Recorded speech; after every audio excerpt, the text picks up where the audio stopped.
Hello everyone, welcome to yet another day in this The Clown Decade, the decade where things are only going to get worse before they get better. And today we are of course going through what happened in Parliament yesterday when it comes to the amendment to a schools bill that Labour were putting forward to include a national inquiry into the grooming gangs that have obviously happened all over Britain. Now before we get into what exactly happened in Parliament, I think there is something that I want to get out of the way that I don't think many people will be really talking about or acknowledging or maybe even possibly know about, because Parliament is quite complex in its proceedings. But Sky News had a pretty good rundown of why, even if this amendment got put through, you would not actually see an inquiry as a result of this amendment, and that is because the amendment would actually kill the schools bill, with amendments added to it and all being completely rejected by Parliament and then not being able to actually be put forward again until after the next King's speech, which would be sometime next year. Now you might be going, why the hell is that parliamentary procedure? And I was in the exact same boat. I could not get my head around this until I saw this explainer. So when this schools bill was put forward, it goes through several stages in the House of Commons. And in the first reading there is absolutely no debate. It's put forward, it's voted on, and then it goes to a second reading, and this is where the debate for the bill actually happens. And then once again it is voted on, and then it's only after this point where amendment can be made at the committee stage. And so on Wednesday this bill was on its second reading, and this is not where amendments usually take place.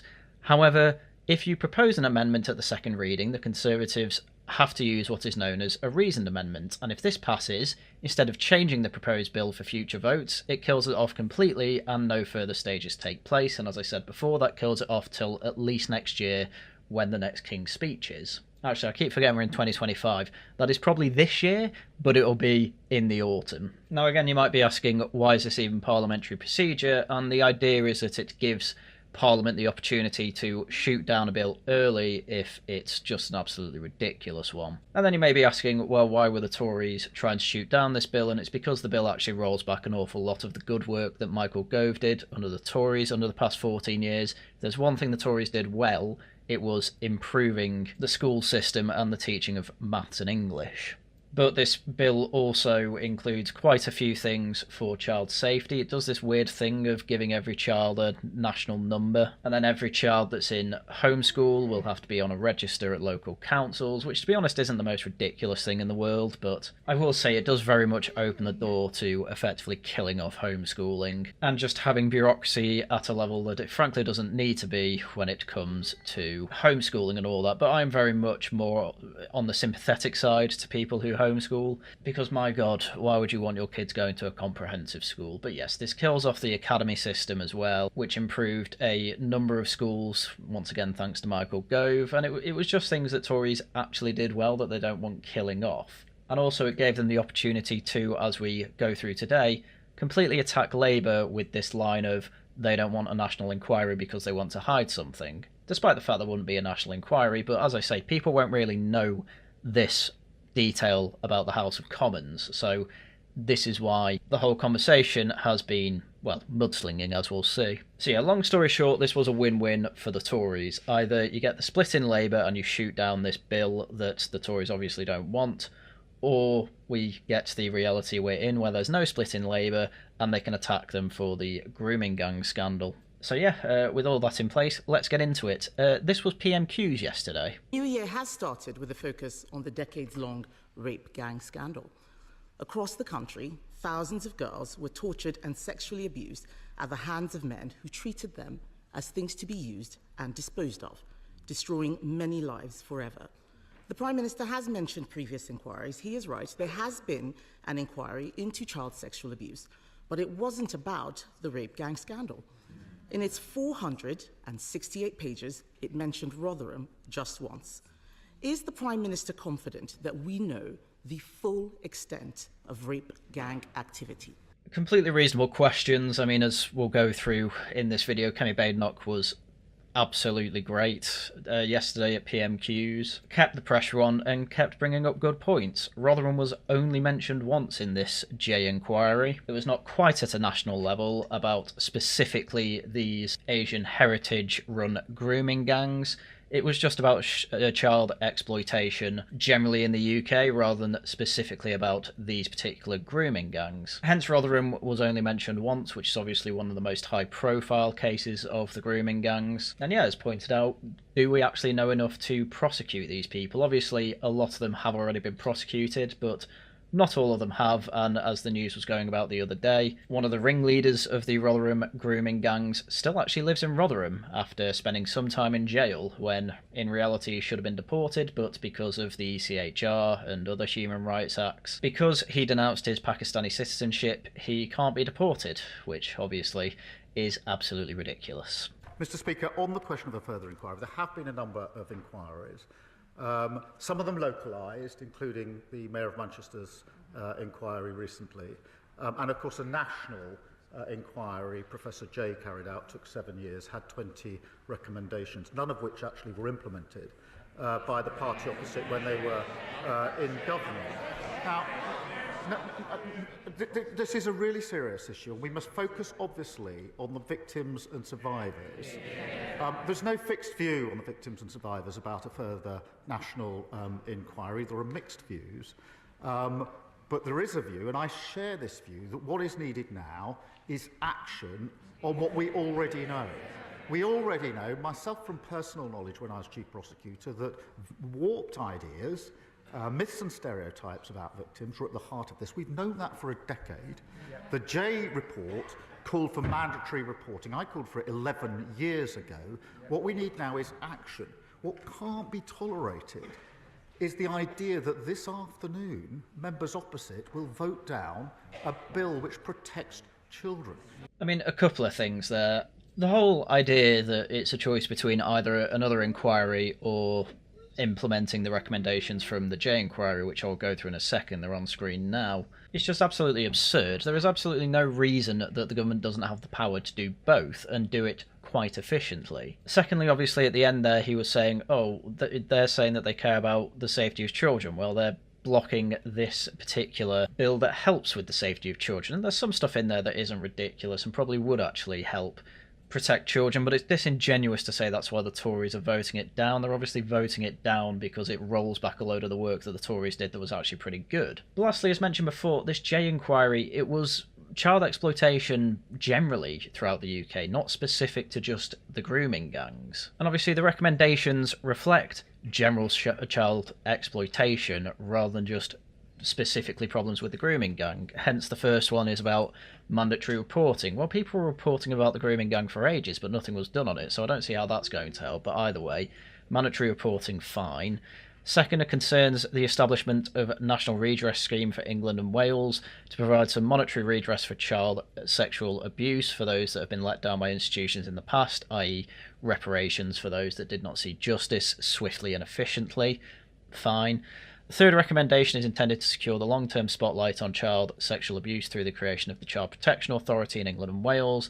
The CPAs will have the power to inspect any institution associated with the children. Obviously, this will include Church of England, Catholic Church, any other type of institution that has had issues with child abuse. Again, stuff that is all fine and dandy, stuff that should be implemented, but not stuff that is going to directly address the issues that we have seen in Rotherham, in Telford, in Oxford, in Glasgow. Because as everyone keeps mentioning, and even as Kemi Badenoch's going to mention in a minute, it's because it was uncouth to even mention these types of things. And again, if you look on Twitter and if you listen to chat shows, people, girls, women specifically, who are victims of these grooming gangs are all coming out saying, thank God that, people like Elon Musk are talking about this. Thank God this is centre stage again, because none of them feel like they've had justice.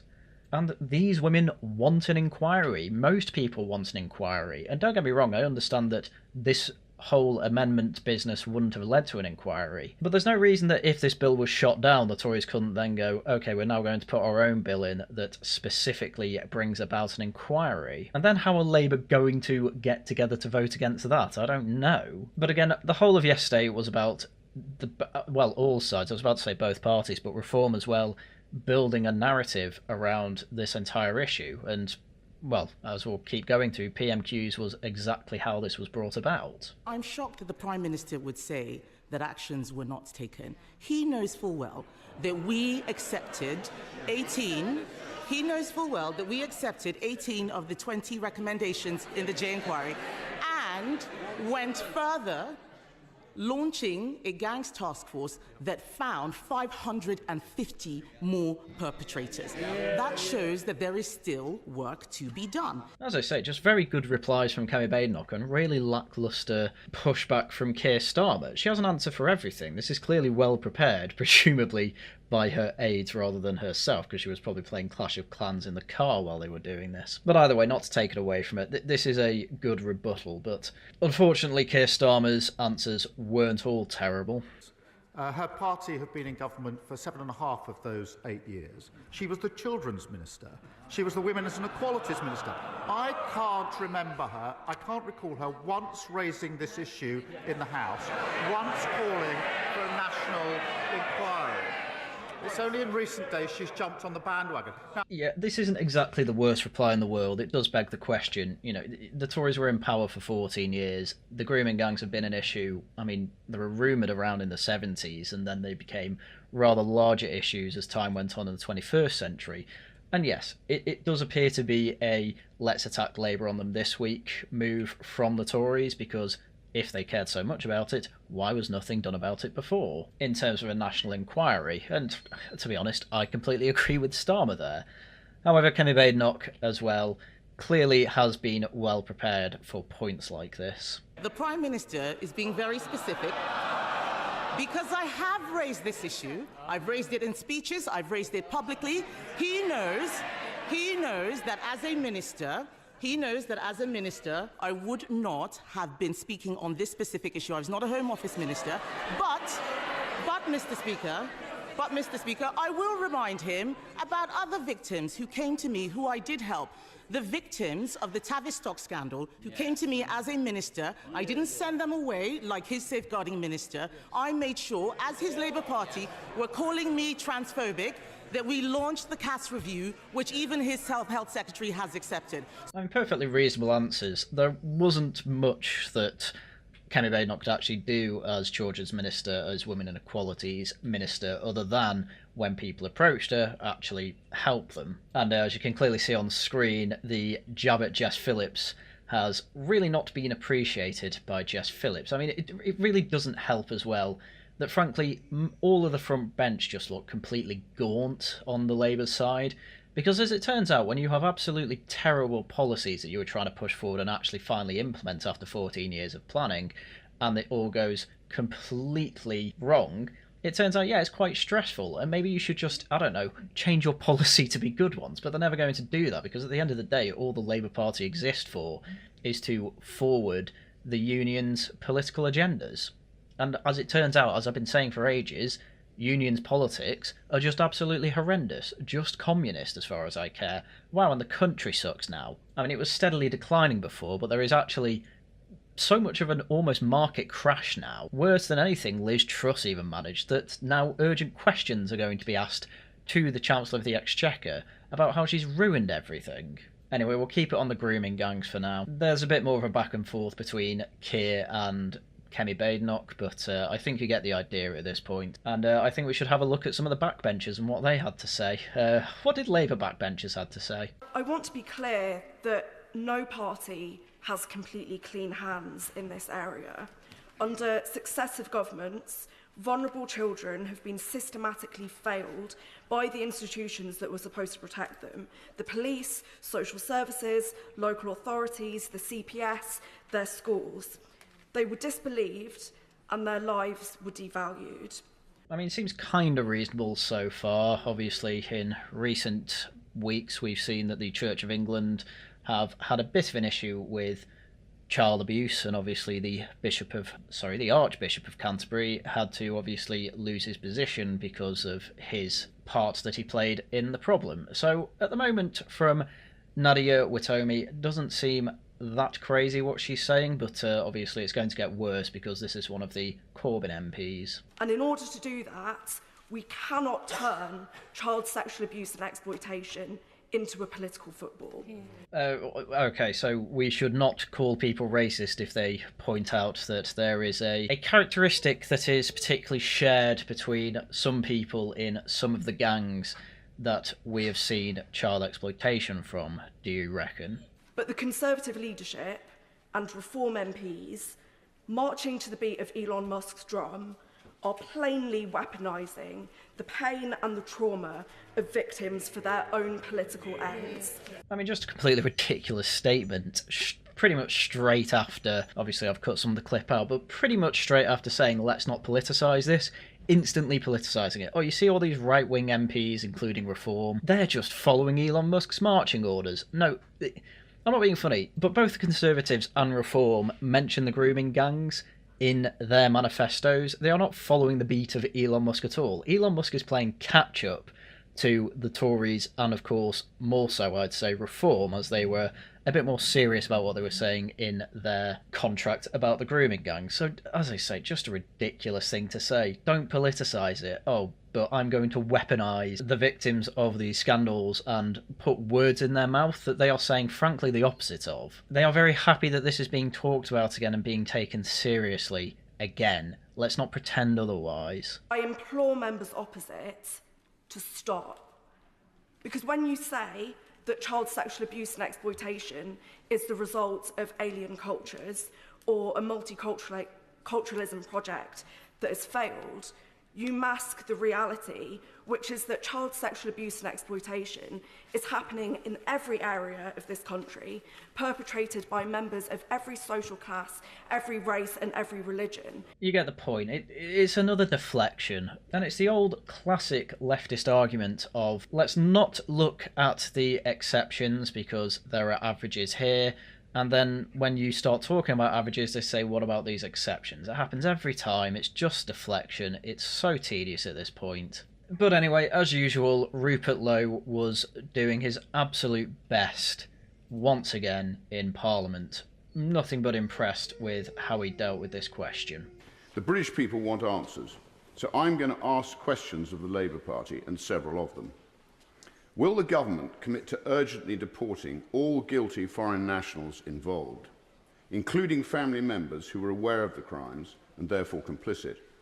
Wives, sisters, mothers, cousins, if they knew and said nothing, these individuals are just as guilty as the rapists themselves. Will the government commit to stripping citizenship from dual nationals implicated and deport them as well? Race or religion must protect nobody. Will the government commit to pausing all Pakistani visas and foreign aid into the country until the Pakistani government agrees to accept any of its deported citizens that have perpetrated these crimes on British soil, and also imprisons these rapists and their accomplices in Pakistan, however they see fit? Straight away, straight to the point, this has been a colossal failure of the British state. Here is an easy way you can fix it. Will you actually use some of your hard power on Pakistan to effectively strong-arm them into doing what is not only morally right, but just politically obvious? Pakistan should obviously take their Pakistani citizens back if they have committed crimes in this country. We should obviously strip them of their British citizenship if they have committed these heinous crimes, and then they should be... I mean... there's an argument that they should be jailed here because we need to delve out the punishment done on our soil. However, if you can come up with an agreement where Pakistan will jail them after we force the deportation, then that's even better. But honestly, Rupert Lowe seems to be, because he's a businessman, doing the old art of deal thing where he asks for more than he's actually willing to compromise on. I mean, obviously the government should use its hard power against Pakistan until it accepts deportees from Britain to Pakistan for these crimes. And if that is what Reform's policy is going to be, then you're damn right I'm going to vote for them again. Will the government undertake a full investigation into officials who had knowledge of these crimes yet failed to act? Establish a specified task force to root out this wicked evil. Don't just fire these vile individuals, prosecute them. Yeah, as far as all this goes with Rupert Lowe, this is just war. And it is a moral crusade that I think pretty much everyone in Britain can get behind. And this is why it was, to be honest, a pretty smart move from the Tories to put forward this amendment that was going to actually kill this bill rather than get an inquiry in, because either way it's a win for them. Either the bill is killed and they keep their academies that are doing very well, or we live in the reality we're in and they shoot down the amendment, and now we can basically call them rape gang apologists because they were more desperate to get this bill through, because after all the bad PR they've had from literally from day one of getting into number 10, Starmer needs some win on his books, and protecting children via homeschooling and give them national numbers, that's probably going to be pretty good for some of his supporters. So yeah, fair enough. I mean, let's be fair, even if he actually did get this through and this amendment thing didn't happen, we still all hate this policy and this bill. Well, it's obviously going to turn into an act. So yeah, that's where we're up to. The Labour just don't care about what right-wingers think at this point, because why would they? They know they're probably going to lose the next election. They may as well just push through everything they want.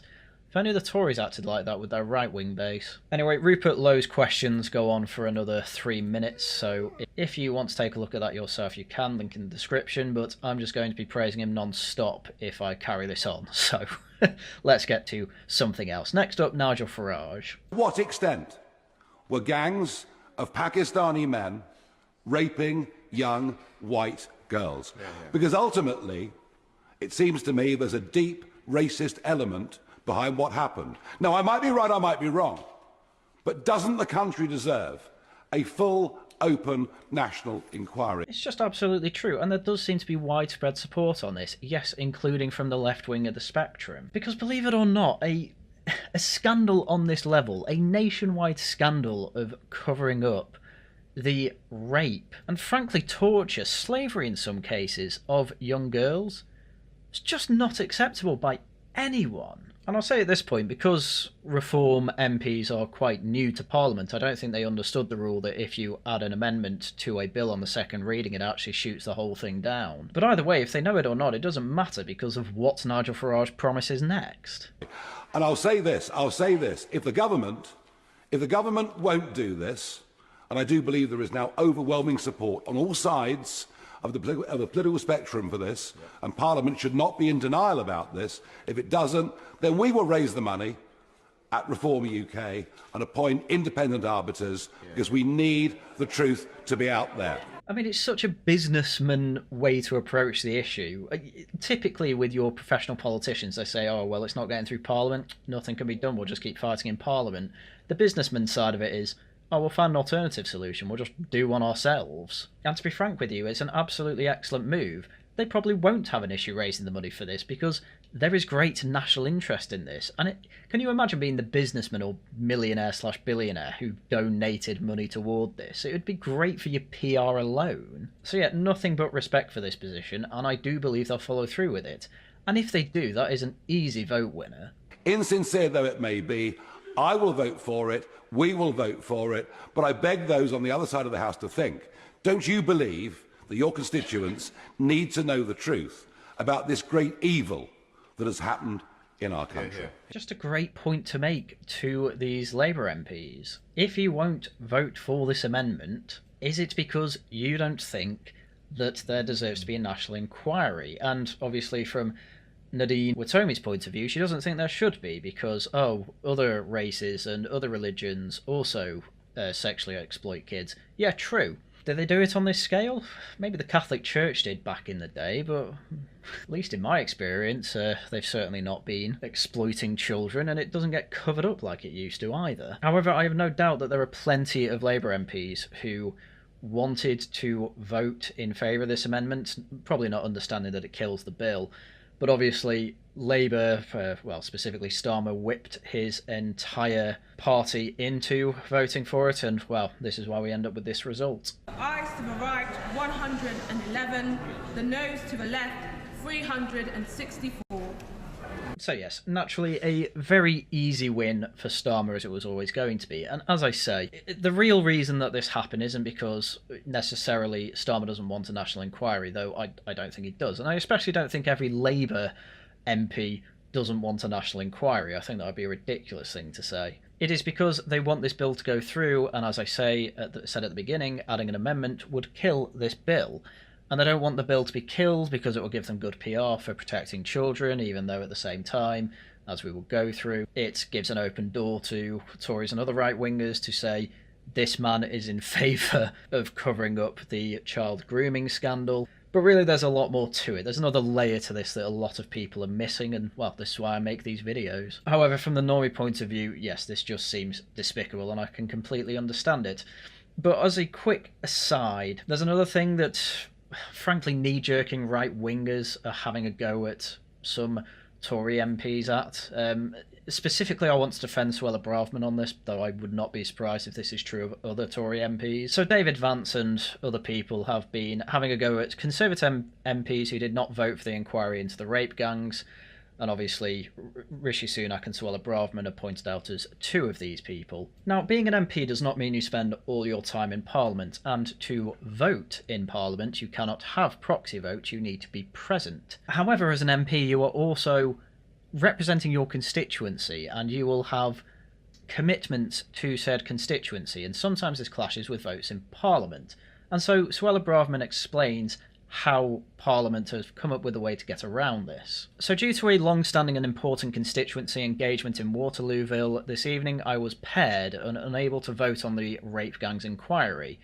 I added my name to the amendment on the order paper to indicate my support and would have voted in favour of it had I been in Parliament. Now, pairing is a informal system in Parliament where an opposition or even a government-sided MP writes down their support or opposition to a particular piece of legislation, and then a party member on the other side, or an MP on the other side of the chamber who would have voted in the opposite way, also abstains from the vote, effectively to cancel this issue out. So in other words, Suella Braverman was going to vote in favour of this but couldn't because of this prior engagement.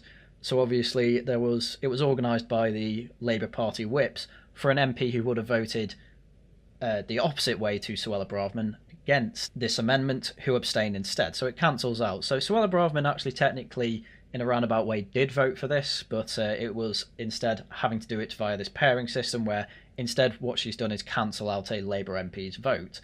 Because at the end of the day, we're a civilised country, and having these informal arrangements is just it's really white-pilling, to be honest. It shows that there's still some civility when it comes to the country, and especially the institutions. So this is good to see, really. But yeah, the rest of the tweet, she just goes on to explain how the pairing system works and how being an MP means that you can't just spend all your time in Parliament. So yeah, anyone saying that Suella Braverman abstained and that she's terrible, you're just wrong. She supported this bill and technically voted for it, so just ignore people saying the opposite. So now we get into the mudslinging post-vote. The Labour Party went on the attack with the Tories have failed to back Labour's plan to protect vulnerable children from abuse, which I frankly just don't think is something that is going to stick. Nobody really knows what is actually in this Children and Schools bill. I've given a kind of small inkling as to what's included there, but overall it's just stuff that pales in comparison to the mass grooming scandal that we've seen that has been covered up for years by mainly in Labour councils, by the way. So they can try this attack all they want, but compare it to the Tories' attack, where they just outright say Starmer doesn't think victims of rape gangs deserve answers. We do. With this picture of Starmer, do you think there should be an inquiry into the rape gangs? Keir Starmer doesn't, with his little signature as well. This is already really good PR. Not only are the Labour Party blocking an inquiry, but Keir Starmer thinks you are far right if you want justice for the victims of rape gangs. Labour won't stand up to dangerous child abusers. I mean, compare and contrast this to the Labour one. There's an obvious winner to the PR battle here. This is a good move by the Tories, no doubt about it.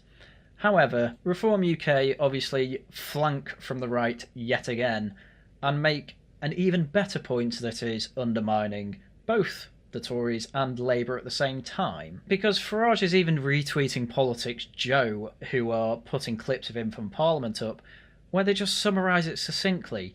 I do note that as Women and Equalities Minister from 2022 to 2024, she, meaning Kemi Badenoch, didn't meet a single victim of these rapes and never raised the issue once. Which just appears to be true. I mean, obviously we saw before Kemi made the point that she couldn't actually raise an inquiry as Minister of Women and Equalities because at the end of the day, it's not a huge department and it doesn't have an awful lot of power. However, she was in the cabinet, she was a senior minister, and she definitely could have brought it up as something that the government could possibly do. And did they do it? No. And then he sets his sights on Labour as well, with just a very simple message. Labour have just voted against an inquiry. What do they have to hide? With, again, a picture with Starmer looking depressed and dishevelled. I've definitely used this picture before in thumbnails. And yeah, it's a fair question, given that not many people know of the intricacies that I've gone through in this video. To most people, this just looks like the right-wingers want to get this cover-up investigated and people involved punished, and Labour doesn't. That's all the message that people have got from yesterday is. Whereas, as I say, you go into the layers of politics here, it's actually all quite clever from all sides, and I have to say the Tories have played a bit of a blinder, though to be fair, it was a bit of a no-brainer move too. But I think I will leave it for there today. So, shilling time.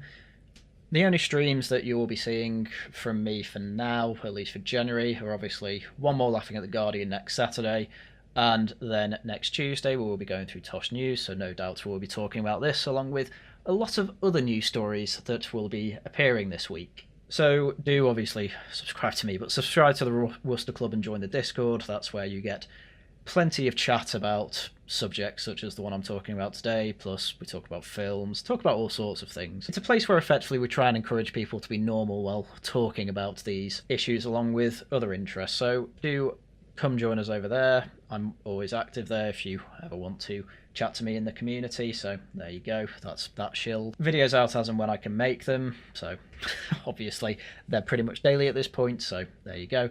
If you want to support me, the easiest and most free thing to do is subscribe. That really helps keep the channel going, and if you really think I deserve it, and I think I do with the amount of hidden underlying information that I've put in this video, you can also become a member. Cheapest is £2 a month, or you can go higher if you really think I deserve it, or if you just want to give a one-off donation, you can super thanks in the comments or super chat on other live streams. As I say, really good ways to help the channel out if you so wish. But I think with that is enough shilling, and I think you have been given more information than you would expect from even mainstream newspapers here, so with that I will leave you to it. So once again, thank you very much for watching, and until next time, goodbye.